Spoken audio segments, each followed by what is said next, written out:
Your guide to Congress. High-stakes game of chicken. In its current form, I'm probably a no. Representative Michelle Lujan Grisham, a Democrat, said in an interview.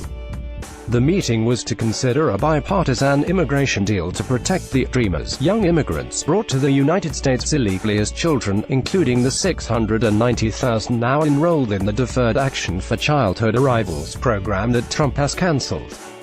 Kick the can? No. Two House Democrats. Steny Hoyer said Democrats have not decided whether they will support another continuing resolution and can kick the can down the road one more time. He is planning a meeting Wednesday with Texas Republican Sen. Goodwill but no progress, said Sen. The New York Times reports that the bill may struggle to pass the House, because Republicans eager to increase military spending have been frustrated with stopgap spending measures. Senate Democrats are pushing for additional health care measures like funding for community health centers to be included in a short-term funding bill this week ahead of an impending government shutdown.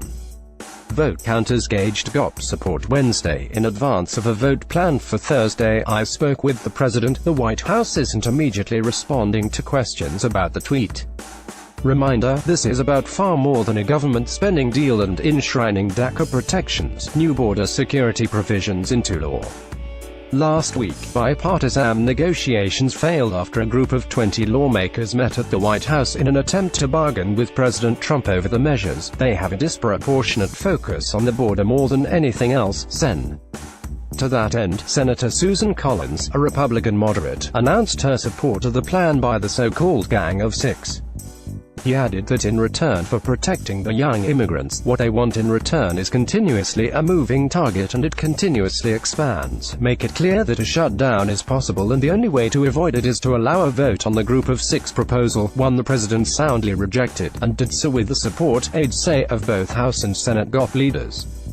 Hardline conservatives are threatening to scuttle Republican leaders' plans to prevent a weekend government shutdown, saying GOP leaders now lack the votes to push the proposal through the House. Talks to increase these caps have proceeded behind the scenes toward a two-year deal that could increase spending by more than $200 billion over that span when compared with the legal cap. Trump and Treasury Secretary Steven Mnuchin are scheduled to tour the 85,000-square-foot facility before the president delivers a speech that will touch on tax reform, including the repeal of the Obamacare mandate that require everyone to have health insurance and the opening of the Arctic National Wildlife Refuge to energy exploration. 10 is also the number of Democratic votes Senate Majority Leader Mitch McConnell may need to peel away to fund the government before a Friday midnight shutdown deadline, so red state Democrats will come under intense pressure. A continuing resolution is due to expire this Friday, but Republicans have proposed kicking the can down the road once more with an extension on stopgap funding through February 16, but some conservatives have yet to be won over. The officials said the changes could lead to the company adding to its workforce of about 300 people. But some House GOP defense hawks could vote no because they want lawmakers to approve long-term spending for the Pentagon. It's more than likely that if a stopgap bill passes the House, it would again glide through the Senate. Congressional Democrats have continuously threatened their counterparts by claiming they will vote against spending bills that are devoid of a DACA fix. 7 of those Democrats face re-election in November in states Trump won, including West Virginia, North Dakota and Montana, which have small numbers of minority voters.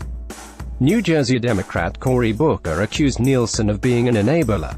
Republican Senator Lindsey Graham on Tuesday blamed White House staff for altering Trump's positive view on the Senate bipartisan agreement on the Deferred Action for Childhood Arrivals (DACA) program that protects the dreamers. Frustrations over the immigration deadlock boiled over in NY, where 3 people were arrested protesting immigration policy, and in Washington, where police said 82 people were arrested in a Senate office building during a sit-in urging protection of immigrants.